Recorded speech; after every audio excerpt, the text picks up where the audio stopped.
جو لوگ قرض میں ڈوبے ہوئے ہیں اور قرض اتنا ہے کہ سر کے بالوں سے زیادہ، اسباب ہے ہی نہیں، وہ ساری رات بے قراری میں گزارتا ہے، مشکل میں گزارتا ہے کہ یا اللہ کہاں سے کماؤں اور کہاں سے لاؤں، یہ قرض میں کیسے لوٹاؤں۔ تو ان لوگوں کو میں یہ حدیث پاک صلی اللہ علیہ وسلم پیغام تحفے کے طور پر سناتا ہوں۔ ایک دفعہ میرے آقا صلی اللہ علیہ وسلم مسجد نبوی میں تشریف لائے تو دیکھا کہ ایک صحابی ہے مسجد نبوی کے اندر بیٹھے ہیں۔ تو آقا صلی اللہ علیہ وسلم حیران ہو گئے کہ نماز کا وقت بھی نہیں ہے تو میرا یہ صحابی، میرا کلمہ پڑھنے والا مسجد نبوی میں کیا کرتے ہیں۔ تو آقا صلی اللہ علیہ وسلم نے پوچھا، اے ابی امامہ، نماز کا وقت بھی نہیں ہے اور تم مسجد نبوی کے اندر بیٹھے ہوئے ہو اور تمہارے پیشانی پر اور تمہارے چہرے پر غم کے کچھ آثارات نظر آتا ہے، کیا وجہ ہے؟ اب جب پوچھنے والا آقا صلی اللہ علیہ وسلم ہو اور بتانے والے کے دل میں یہ بات بھی ہو کہ میرے پوچھنے والا بھی آقا صلی اللہ علیہ وسلم ہے، میرے غم کو دور کرنے والا بھی کوئی ہے۔ بہرحال صحابی سے پوچھا کہ اے ابی امامہ، آپ مسجد میں کیا کر رہے ہیں؟ نہ نماز کا وقت ہے اور نہ کیا کر رہے ہیں مسجد میں، اور آپ کے چہرے پر جو اثرات ہیں کیا وجہ ہے؟ تو جب آپ صلی اللہ علیہ وسلم نے یہ بات کر دی تو حضرت ابو امامہ رضی اللہ تعالیٰ عنہ رونے لگا اور کہا کہ یا رسول اللہ صلی اللہ علیہ وسلم، روزگار ہے ہی نہیں، رزق کے معاملات مخدوش ہے، قرض اتنا ہے کہ سر کے بالوں سے زیادہ ہے، غم اتنا ہے کہ رات کو سونے نہیں دیتا، اور ہر طرف سے میرے لیے خیر کے دروازے بند ہیں اور ہر طرف وہ شر کے دروازے میرے لیے کھل گئے اور پریشانی کے دروازے اور گلی میرے لیے کھل گئے۔ تو میں مسجد نبوی میں آیا کہ شاید میرا دکھ اللہ تعالیٰ یہاں ختم کرے۔ تو آپ صلی اللہ علیہ وسلم نے فرمایا، ابو امامہ، جب ہم نے تیرے احوال پوچھ لیے تو اب اس کا حل بھی میں بتاؤں گا، اور آپ کے تمام پریشانیوں کا حل بھی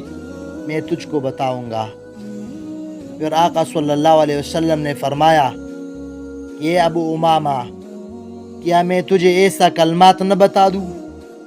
کہ اگر تو ان کو پڑھ لے گا تو اللہ تعالیٰ اس کلمات کی وجہ سے اگر آپ کا قرض زمین اور آسمان کے برابر ہو تب بھی اللہ تعالیٰ ان کلمات کی وجہ سے آپ کی قرض کو ختم کرے گا۔ تو حضرت ابو امامہ رضی اللہ تعالیٰ عنہ نے عرض کیا، یا رسول اللہ صلی اللہ علیہ وسلم، ضرور بتائے وہ کلمات کون سے کہ اللہ تعالیٰ میرا قرض اس کی وجہ سے ختم فرمائے گا۔ تو آقا صلی اللہ علیہ وسلم نے فرمایا، ابو امامہ، آپ صبح اور شام یہ کلمات پڑھا کرو۔ وہ کلمات یہ ہے،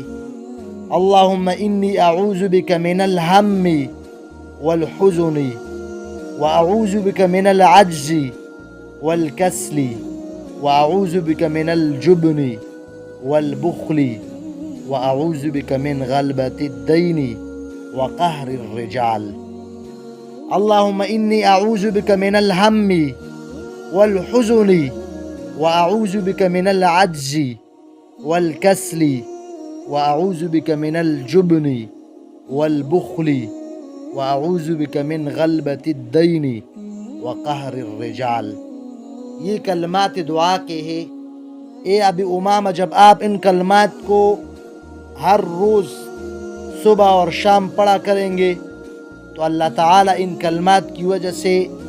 آپ کے قرض کے ادائیگی کے لیے اسباب برابر کریں گے اور اللہ تعالیٰ آپ کے قرض کے بندوبست کر لے گا۔ یہ صحابی کہتے کہ مجھے اللہ تعالیٰ کی ذات کی قسم، جب آپ صلی اللہ علیہ وسلم نے مجھے یہ کلمات بتا دیے تو چند دن نہیں گزرے تھے کہ میرے وہ سارے قرض وہ ختم ہو گئے اور مجھ پر اللہ تعالیٰ نے سارے خیر کے دروازے کھول دیے۔ پہلے تو یہ تھا کہ میں قرض کی وجہ سے اتنا پریشان تھا کہ مجھے رات کو نیند نہیں آ رہی تھی۔ اب جب آپ صلی اللہ علیہ وسلم نے مجھے یہ کلمات بتا دیے تو ان کلمات کی وجہ سے اللہ رب العزت نے میرے لیے سارے خیر کے دروازے کھل دیے، اب قرض بھی کوئی نہیں ہے، رزق بھی اتنا ہے کہ کوئی پریشانی نہیں ہے۔ تو یہ صحابی کہتے کہ میں نے چند دن یہ وظیفہ کیا اور ان کلمات کی پڑھنے کی وجہ سے اللہ رب العزت نے میرے ان سارے قرض کو اتار دیا۔ پھر چند دن بعد میں آپ صلی اللہ علیہ وسلم کی خدمت میں داخل ہوا اور آپ صلی اللہ علیہ وسلم سے میں نے عرض کیا کہ آقا صلی اللہ علیہ وسلم، آپ نے جو مجھے کلمات بتائے میں نے چند دن وہ کلمات پڑھے، اس کی وجہ سے اللہ رب العزت نے میرے سارے قرض کو اتار دیا، اب مجھ پر کوئی قرض بھی نہیں ہے اور میرے ساتھ رزق کا جو پھیلا پریشانی تھا وہ بھی سارے ختم ہو گئے۔ تو آپ صلی اللہ علیہ وسلم نے فرمایا، اے ابی امامہ، یہ عمل اور یہ کلمات یہ صرف تیرے لیے نہیں ہے،